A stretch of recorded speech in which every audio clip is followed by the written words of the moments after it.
pour le commerce extérieur en juillet. La balance a été quasiment équilibrée. La querelle de l'école privée, le Parti socialiste lâche du lest. Le mystère du bateau libyen, il a peut-être posé des mines en mer Rouge, il est immobilisé à Marseille. Et puis l'invité du journal, Coluche, à partir de demain, il est sur les écrans, le bon roi d'Agobert.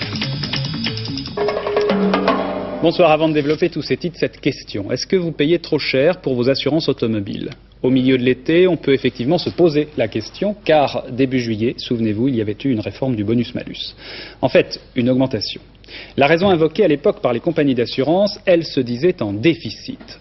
Or, on vient d'apprendre par le ministère des Finances qu'en 1983, les compagnies d'assurance ont équilibré leurs comptes. Et on sait aussi que chaque année, proportionnellement, le nombre d'accidents a tendance à diminuer.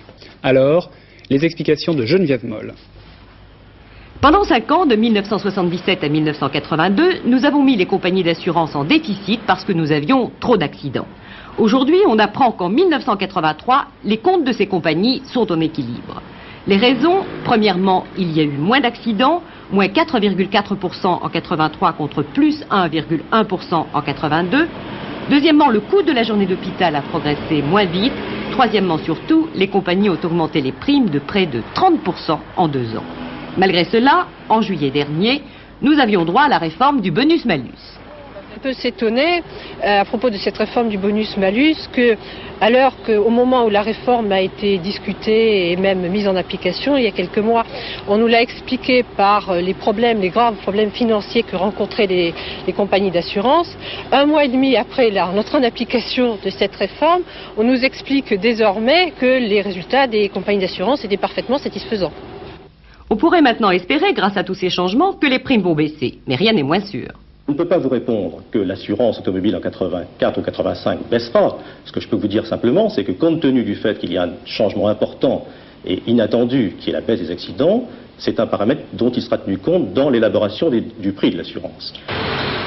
Une des raisons avancées par les compagnies pour expliquer que les primes ne baisseront pas, c'est l'augmentation des taxes prélevées par l'État sur les assurances. Peut-être.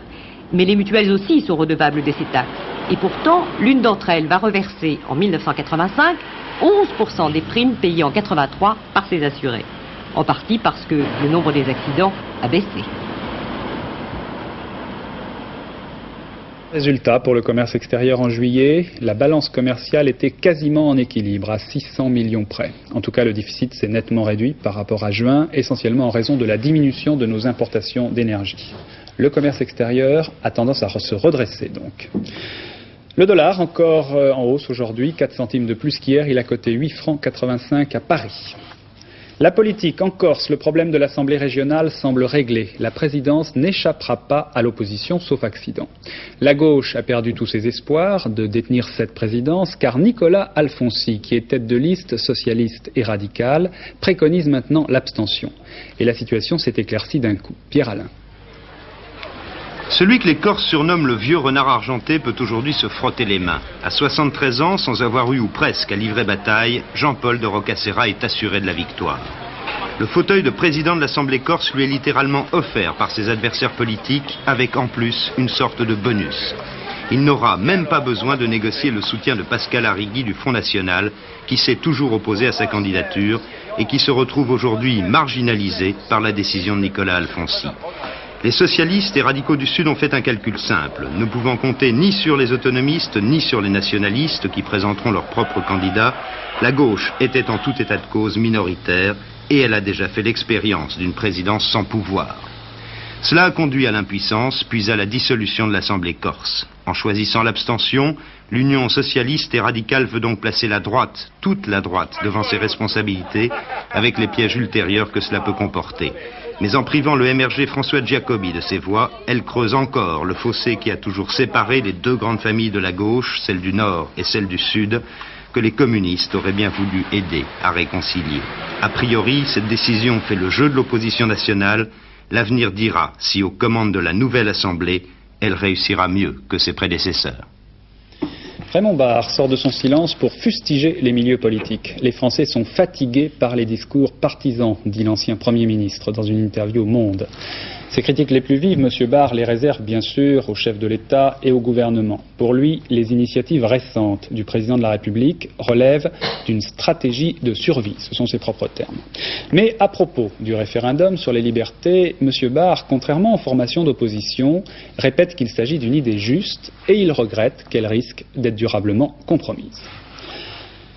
La querelle sur l'école privée. Un pas nouveau a sans doute été franchi aujourd'hui. André Léniel, l'un des parlementaires chargés de cette affaire pour le Parti socialiste, a dit qu'il n'y aurait peut-être pas de nouvelle loi après le retrait du projet Savary. Il pourrait y avoir seulement quelques aménagements de texte. Patricia Charnelet. On savait depuis le retrait du projet de loi Savary que le président de la République voulait l'apaisement sur cette affaire de l'école. Volonté partagée par les défenseurs du privé. Mais il y a quelques jours, on a entendu un leader du camp laïque tenir un discours inverse, réclamant toujours l'existence d'un grand service public laïque et unifié. Et le Parti socialiste, qu'allait-il faire ? Eh bien qu'un homme comme André Léniel, qui a défendu la loi Savary à l'Assemblée nationale, dise aujourd'hui « Nous n'exigeons plus la titularisation des maîtres du privé », montre bien qu'un virage a eu lieu, car souvenez-vous, la titularisation était tout de même l'une des exigences les plus importantes de la gauche. Reste un deuxième point, tout aussi brûlant, celui du financement. Au fond, à la direction du Parti socialiste, on estime que si on a fait une concession sur la titularisation, eh bien, on n'en fera pas une deuxième sur le financement. En clair, cela veut dire pas question d'obliger les communes à financer les écoles privées. Vous le voyez, il ne s'agit plus des grands principes idéologiques du printemps dernier, mais de l'organisation concrète de la coexistence de deux enseignements. Et c'est sur ce thème que le débat risque bien d'être relancé dans les semaines qui viennent. Enfin, en politique encore, sachez que c'est le 23 septembre que Valéry Giscard d'Estaing retrouvera très certainement son ancien siège de député. C'est à cette date qu'aura lieu l'élection partielle du Puy-de-Dôme. Les incidents au Pays Basque espagnol. Le calme est revenu à Bilbao, mais dimanche soir, il y a eu des incidents très graves. À l'ouverture des fêtes de la ville, des affrontements qui ont fait 178 blessés pour une histoire de drapeau. Hervé Brusini. Une guerre de drapeaux, le sujet peut sembler futile, pourtant ici en Pays Basque espagnol, c'est très sérieux. Il y a 2 jours, ici même, à l'ouverture des fêtes de Bilbao, les Basques ont réaffirmé qu'ils ne voulaient pas voir la bannière espagnole, symbole, à leurs yeux, du pouvoir de Madrid. Pour eux, un seul drapeau, cette croix verte et blanche de l'Euskadi, leur région. Dans ces conditions, il n'y aura pas de drapeau du tout, avait décidé le maire, pour éviter tout incident. Mais sur ordre de Madrid, la garde civile a pourtant hissé les couleurs espagnoles et basques. Résultat, violence, affrontement, 178 blessés. Alors hier, pour sa seconde journée, la fête a pris un tour plus politique encore. Slogan contre le pouvoir central, point levé, preuve une fois de plus que la tension est grande actuellement dans cette région de l'Espagne.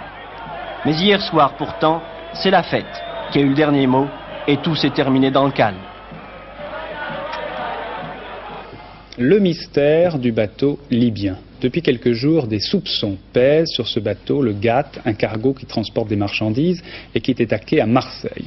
Il aurait peut-être posé des mines dans la mer Rouge. Un nouvel élément dans cette affaire aujourd'hui, le tribunal de commerce de Marseille a ordonné la saisie du GAT. Patricia Coste. Le cargo libyen a été saisi au moment où il quittait Marseille pour une affaire sans rapport apparent avec celle des mines de la mer Rouge. Cette saisie répond à une requête d'un armateur de Marseille dont un navire est retenu dans un port libyen depuis 4 ans. Coïncidence ou mesure de rétorsion déguisée, le tribunal de commerce de Marseille vient d'ordonner justement aujourd'hui la saisie du cargo libyen. À l'origine du litige, la non-livraison selon la Libye d'une cargaison d'armes transportée par l'armateur marseillais dans un 3e bateau, armes destinées au dictateur déchu Amin Dada. Une belle embrouille où business et politique sont bien difficiles à démêler. Ici, à Marseille, on se pose maintenant une question. Est-ce vraiment une mesure de représailles, un peu la loi du talion, où le tribunal de commerce de Marseille a-t-il voulu se servir de l'occasion pour garder en France un bateau fortement soupçonné d'avoir posé des mines en mer Rouge? Aux États-Unis, ouverture en fanfare de la convention républicaine. Comme ils vont désigner Ronald Reagan comme candidat, les délégués ont chanté les louanges du président sortant. Et bien sûr, ils ont critiqué les démocrates. Pendant ce temps-là, effectivement, les démocrates sont toujours dans l'embarras avec l'affaire Ferraro.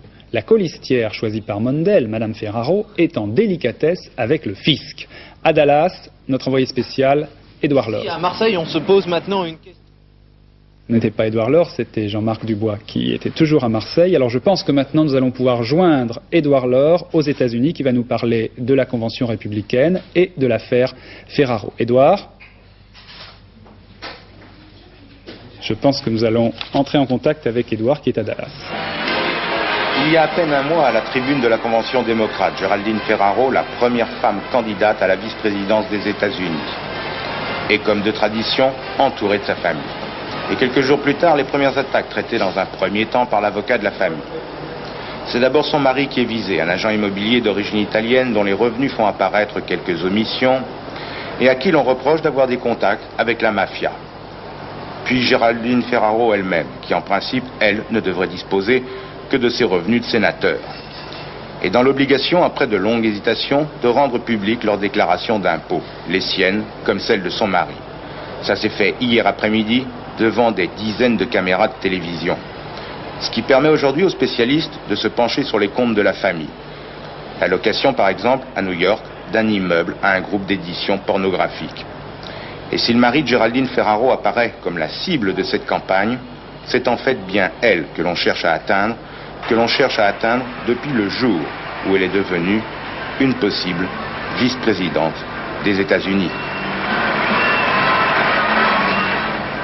Comme vous pouvez l'imaginer, toute la convention républicaine ici à Dallas suit cette affaire avec un intérêt évident. D'autant plus que si on en croit certaines rumeurs, ce sont quelques-uns des éléments les plus conservateurs du parti républicain qui auraient sorti le dossier. L'objectif, bien entendu, vise le parti démocrate qui avait marqué quelques points après sa convention de San Francisco le mois dernier. Et si, comme on commence à en parler, Géraldine Ferraro se trouve dans l'obligation de démissionner, ça ne ferait qu'accentuer l'avance déjà confortable du ticket Reagan-Bush. Aux Philippines, le régime du président Marcos a été attaqué une nouvelle fois aujourd'hui. Plusieurs millions de Philippins ont défilé ce matin pour le premier anniversaire de la mort de Benigno Aquino. Aquino était le leader de l'opposition. Il avait été assassiné à son retour d'exil dès sa descente d'avion. Des millions de Philippins participaient donc ce matin à des marches pacifiques dans tout le pays. Jean-Marc Ilouz. 2000 d'abord au domicile de la veuve de leur héros assassiné, mais des dizaines et finalement des centaines de milliers de Philippins, catholiques, gauche et extrême-gauche mêlés, qui dénonçaient dans les rues de Manille l'absence d'une enquête sérieuse sur la mort de Benigno Aquino, hier sénateur contestataire et symbole aujourd'hui d'une opposition quasi générale à 19 ans de dictature. Celle de la famille et des amis du président Marcos, que la rue accuse toujours d'avoir organisé, avec la complicité des militaires, l'assassinat voilà un an en plein aéroport de Manille d'un Benigno Aquino dont le retour d'exil constituait déjà une menace pour le régime. L'opposant politique, intellectuel modéré bénéficiant de la sympathie de l'Église, est désormais un martyr. Et ce matin, la messe commémorative de sa mort était l'occasion pour le cardinal Sin de déplorer l'absence de liberté et de justice, d'adjurer le président Marcos d'accorder l'amnistie aux prisonniers politiques, appelle enfin à la foule des manifestants pour qu'il pardonne aux assassins du sénateur. Pour une fois, la police avait reçu des consignes de modération. Au bord de la faillite, le régime ne peut se mettre à dos le Fonds monétaire international ou heurter de front le Congrès américain. Les États-Unis ont 2 importantes bases militaires aux Philippines, mais leurs contacts avec l'opposition non communiste ne sont plus un secret pour personne depuis longtemps. En Allemagne, le procès des faux carnets intimes d'Hitler. Il a été suspendu après quelques heures. Depuis ce matin sont jugés le faussaire et le journaliste qui avait permis la publication de ces faux carnets dans la revue Stern. Mais dès l'ouverture du tribunal, les avocats ont voulu récuser les juges. Le reportage de Jean-Claude Darigo à Hambourg. Dès 9h30 ce matin, la foule des journalistes se pressait dans l'enceinte du palais de justice de Hambourg pour suivre le procès qui peut-être permettra de connaître le fin mot de l'affaire des faux carnets d'Hitler. Les protagonistes de ce procès vedette, Gerd Heidemann et ses deux complices, apparemment très détendus, sont bien décidés à s'en tirer le moins mal possible, même si leur escroquerie ne fait strictement aucun doute. Ils joueront donc la carte de la passion pour l'histoire de leur pays, dont ils diront qu'elle les a entraînés à solliciter certains documents. C'est l'expression utilisée hier à la télévision allemande par l'un des avocats de Heidemann. En fait, les documents n'ont pas été sollicités, ils ont été bel et bien trafiqués et même inventés de toutes pièces. Cela a coûté au Stern, l'employeur de Heidemann, la bagatelle de 3 milliards de centimes. Le Stern est pourtant un magazine sérieux, même si ses couvertures, souvent aguichantes, pourraient faire penser le contraire. Ses enquêtes sont connues et jusqu'à ces dernières années, Heidemann avait une réputation de reporter de grande classe. Tout a basculé quand, en 1981, Heidemann prétend être sur la piste d'informations susceptibles de remettre en question, dit-il, toute l'histoire du Troisième Reich. En fait, ces informations seront reconnues fausses et ce sera la crise au Stern que l'on traîne dans la boue. Depuis, le magazine a bien du mal à se relever du mauvais coup porté à sa crédibilité. Est-ce que vous lisez le Stern? Oui, mais pas très régulièrement. Pour vous, c'est un bon magazine? C'est difficile à dire, mais on se demande bien ce qu'il faut croire quand un problème du genre des faux carnets d'Hitler arrive à la surface. Avant l'histoire des carnets d'Hitler, je lisais volontiers le Stern, parce qu'il avait des reportages intéressants, bien documentés. Et c'est bien dommage qu'ils aient eu cette affaire douteuse sur le dos. Avec le procès de Gerd Heidemann, c'est le procès d'une certaine presse à grand dossier brûlant qui s'amorce à Hambourg. L'opinion publique ici est conduite à se demander si on ne l'amène pas trop souvent en bateau en l'attirant par le sensationnel. Une chose est certaine, Gerd Heidemann paiera et paiera très cher la honte éprouvée par la presse allemande face à une affaire à laquelle le Stern avait cru imprudemment devoir donner une audience mondiale. En quelques télégrammes, dans l'actualité internationale encore, la mort de Mme Khrouchtchev, Nina Khrouchtchev, la veuve de l'ancien numéro 1 soviétique. Elle est morte à Moscou à l'âge de 84 ans. Et puis des combats qui reprennent au Liban, à Tripoli précisément, entre milices pro et milices anti-syriennes. La nuit dernière, il y a eu 34 morts et 75 blessés. En France, les obsèques de Gaëtan Zampa à Marseille. Le caïd marseillais était inhumé ce matin. Il était mort en prison le 16 août dernier après 24 jours d'agonie, vraisemblablement après une tentative de suicide. Il a été enterré très bourgeoisement en présence d'une foule nombreuse. Jean-Marc Dubois. 9h30 ce matin au domicile de Gaëtan Zampa, dans le quartier le plus chic de Marseille. Beaucoup de personnes sont déjà là et les couronnes de fleurs s'amoncellent. Des amis, des parents. 9h40, c'est la levée du corps. Le convoi, après avoir traversé tout Marseille, arrive au cimetière Saint-Pierre. Près de 150 personnes sont déjà là, qui vont suivre à pied le fourgon mortuaire, avec en tête Christiane Zampa, la femme de Gaëtan Zampa, et son fils Mathieu. En fait, une cérémonie discrète et assez simple. Coïncidence, au moment même où Zampa était enterré, la commission d'enquête sur sa mort se prononçait. Selon certaines informations, l'autopsie n'aurait rien révélé de suspect. Zampa s'est bien suicidé en se pendant. Une mort qui ne clôt pas pour autant le dossier Zampa, car le procès qu'il a fait tomber va se poursuivre et 41 personnes restent inculpées, qui pourront peut-être expliquer qui était vraiment Gaëtan Zampa. La mort de maître Johannes Ambre, le célèbre avocat, est mort tout à l'heure à 69 ans. Il a été terrassé par une crise cardiaque. Maître Ambre était aussi adjoint au maire de Lyon.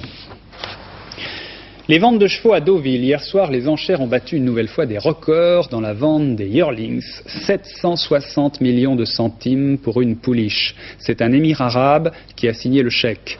Jean-Pierre Quinson explique la raison de ces enchères astronomiques. Miss Shirley, la voici. Elle va bientôt quitter la France pour l'Angleterre. Elle y sera entraînée par John Dunlop en vue de défendre en course les couleurs de son nouveau propriétaire, le cheikh Mohamed Al Maktoum. Mais réussira-t-elle à rembourser les presque 8 millions pour lesquels elle a été adjugée hier soir? Peu de chance qu'elle y parvienne sur les pistes. Même si elle gagnait les plus grandes épreuves britanniques, elle y arriverait à peine. En revanche, c'est en ayant elle-même de petits poulains que Miss Shirley pourra rentabiliser son prix d'achat. Fille d'un gagnant de derby d'Epsom, croisée après une bonne carrière de course avec les meilleurs étalons du monde, les produits qui en résulteront seront peut-être vendus à leur tour à prix d'or. Miss Shirley a été achetée hier soir l'équivalent de 700 000 $. C'est un prix courant pour un jeune cheval de bonnes origines dans les grandes ventes américaines. Pour l'instant, le Sheikh Al Maktoum a eu la fierté de battre un record. Aura-t-il la satisfaction supplémentaire d'avoir fait une bonne affaire? L'avenir le dira.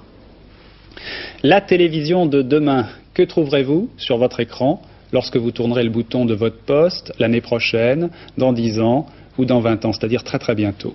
C'est le thème, vous le savez, de notre magazine ce soir à 22h15, Explosion en chaîne, un magazine qui sera présenté par Christine Ockrent. Alors Christine, vous êtes en direct au pavillon Gabriel, qu'est-ce que vous allez nous montrer ce soir? Oui Hervé, tout est en place ici ou à peu près pour vous faire découvrir la télévision de demain. Elle va bousculer nos habitudes à 3 chaînes, midi, minuit. Déjà, et vous le verrez, le câble et le satellite diffusent en France des images, des programmes, et nous vous les montrerons. Dans 2 mois, Télé Monte Carlo offrira aux habitants du sud de la France une chaîne de plus. Dans 3 mois, Canal+, la 4e chaîne. L'an prochain, lancement de TDF1, le satellite français de télédiffusion directe. Dans 1 an aussi, mise en application du plan câble qui va multiplier dans les grandes villes les possibilités de programmes. Nous allons donc vous montrer de façon concrète à quoi ressemblera pour ce dernier quart de siècle le visage audiovisuel de la France, et à l'appui, nous vous montrerons ce qui existe déjà à l'étranger, des États-Unis à la Belgique. Sur ce plateau seront réunis aussi les professionnels, ceux qui préparent déjà la télévision de demain. Rendez-vous donc à tout à l'heure à 22h15. Rendez-vous pris, Christine. Le sport maintenant avec 2 records du monde en natation. Ils viennent d'être battus à Moscou au cours des Jeux de l'amitié, ces contre-jeux organisés dans les pays de l'Est. Le record du monde du 4 x 100 mètres, un relais 4 x 100 mètres libre d'âme, il a été battu en 3 minutes 42 secondes et 41 centièmes par les Allemandes de l'Est, ce n'est pas étonnant. Et puis un record du monde battu par un soviétique, Zabolotnov, 1 minute 58 secondes 41 centièmes aux 200 mètres d'eau. Voile, la course Québec-Saint-Malo. Cela fait maintenant 48 heures que les 48 concurrents ont quitté Québec. La descente du Saint-Laurent est terminée, le vent a été assez calme pour l'instant, mais les choses sérieuses vont commencer dans l'Atlantique. Patrick Montel. Le catamaran de Philippe Poupon fait toujours la course en tête après 2 jours de navigation. La plupart des bateaux ont atteint l'estuaire du fleuve et se trouvent maintenant dans le golfe du Saint-Laurent. Il se dirige vers Saint-Pierre et Miquelon pour virer une bouée avant d'attaquer la véritable traversée de l'Atlantique. Philippe Poupon et Fleury Michoncette comptent maintenant plus de 2 heures d'avance sur Loïc Caradec et son catamaran Royal. Mais Caradec est désormais talonné par Charente-Maritime, De Fontaine et Folenfant. Derrière, l'écart s'est creusé puisque Riguidel et Pajot accusent 4h30 de retard sur le bateau de tête. Rien de définitif cependant, car tout se jouera dans la traversée de l'Atlantique, selon les routes choisies par chacun des concurrents. Mais pour certains, l'aventure est déjà terminée. Le seul prao au départ, Guadeloupe, a dématé et a été contraint à l'abandon, tout comme le catamaran Goldi Italia qui s'est échoué. Quant à Critère, le bateau qui nous permet de retransmettre les images de la course, il connaît quelques difficultés car sa radio est en panne. Football, 2e journée du championnat de France de première division ce soir. Parmi les matchs à suivre, un Nantes-Marseille fort intéressant et aussi Nancy-Bordeaux. Mais surtout une grande première, le Racing Club de Paris va jouer son premier match au Parc des Princes. Alors Thierry Roland, vous êtes bien sûr au Parc des Princes, j'imagine que vous n'auriez manqué cette occasion sous aucun prétexte. Eh bien oui, parce que Hervé, ça nous rajeunit quand même, ceux de ma génération, en tout cas d'une bonne vingtaine d'années. Parce que c'est il y a 20 ans que le Racing a quitté par la petite porte le football professionnel et aujourd'hui, eh bien, à l'occasion de cette 2e journée, le Racing retrouve le Parc des Princes, un Parc des Princes qui a changé, ça n'est plus celui du Jlaki, celui de Grillet, celui de Roger Marche, celui de René Vignal, c'est un autre Parc des Princes, celui dans lequel l'équipe de France est devenue championne d'Europe. Et j'avoue qu'on a un petit brin de nostalgie, même si le président Lagardère, le président du Racing 84 ou Alain de Martigny, son entraîneur, disent bien haut et fort que le Racing de cette année n'a rien à voir avec son glorieux prédécesseur. Il porte le même nom, c'est tout. Vous le voyez, le public n'est pas venu très nombreux. Il est vrai qu'on est encore le 21 août, que beaucoup de Parisiens sont en vacances. Mais c'est une partie importante que joue le Racing ce soir contre le Racing Club de Lens. Autre équipe sympathique, un autre Racing, celui du Nord. Il faudra un vainqueur, que le meilleur gagne, mais beaucoup de cœurs vont battre ce soir en ciel et blanc. Merci Thierry. Le résultat de ce match et puis des autres matchs de première division dans le dernier journal présenté par Jacques Six. En tennis, Henri Lecomte a été éliminé au premier tour du tournoi de Cincinnati aux États-Unis par l'Israélien Glickstein. Et puis enfin en athlétisme, les meetings après les Jeux Olympiques. 40 000 spectateurs étaient à Budapest hier soir pour voir courir la superstar Carl Lewis. Il n'a pas déçu pour sa première visite dans un pays de l'Est. Il a couru le 100 mètres en 10 secondes et 5 centièmes seulement. Ce n'était pas très loin du record du monde.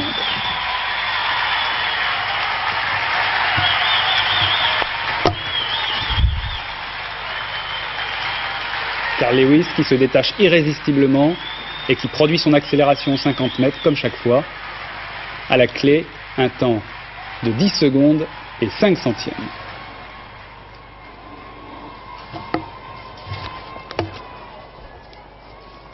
Sans commentaire. Demain, cinéma, sortie sur les écrans d'un film d'un réalisateur italien, Dino Risi. Un titre qui va faire remonter dans nos mémoires beaucoup de souvenirs de jeunesse. C'est Le Bon Roi d'Agobert, avec Michel Serrault, Ugo Tognazzi et Coluche. Élève Coluche, première question, qui était le roi d'Agobert? Bien, il est surtout connu pour sa culotte. Oui, mais à quelle époque il vivait? À quelle époque il vivait? En l'an 734. Ouais. C'était un mérovingien, carolingien? Eh bien écoutez, c'était un mérovingien, puisque c'était un chevelon. Ouais. Et le bon Saint-Éloi, c'était qui dans l'affaire? Michel Serrault. Oui, tout le monde le sait. Mais en l'occurrence, c'était son conseiller? Eh ben, c'était une espèce d'ordure qui l'a tué, quoi, en fait, parce que, qui était, comme on dirait, pas un militaire, un curé, et qui était, comme on dit, pas un enfoiré, c'était son ami, voilà, c'est ça.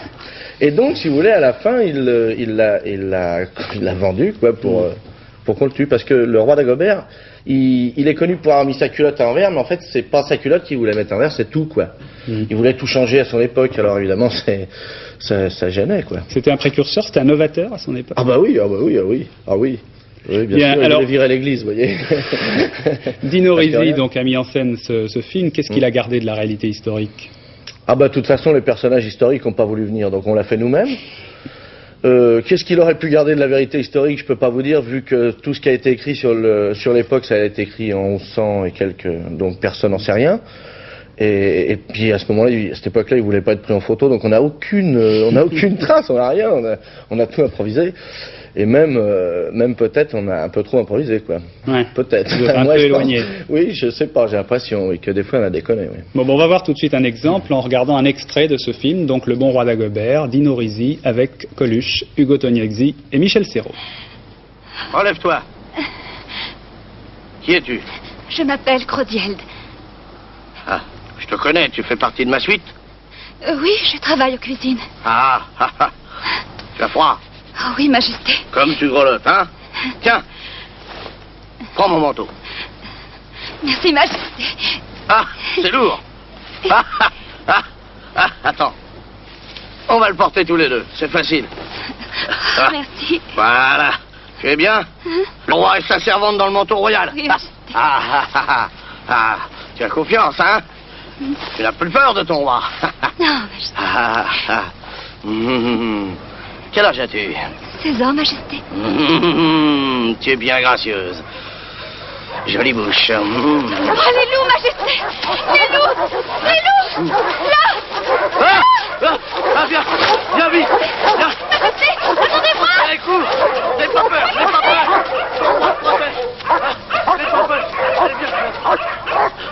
C'est pas preuve d'un grand courage, ce grand roi novateur, là. Je sais pas si on pouvait être courageux et roi à l'époque. Je crois qu'il faut être de toute façon planqué, quoi, un maximum, parce que c'est quand même que des voyous, hein, à l'époque. C'était que des bandits, hein, les mecs. C'est grave, qu'il fallait être chef de bande pour être roi, quoi, en gros.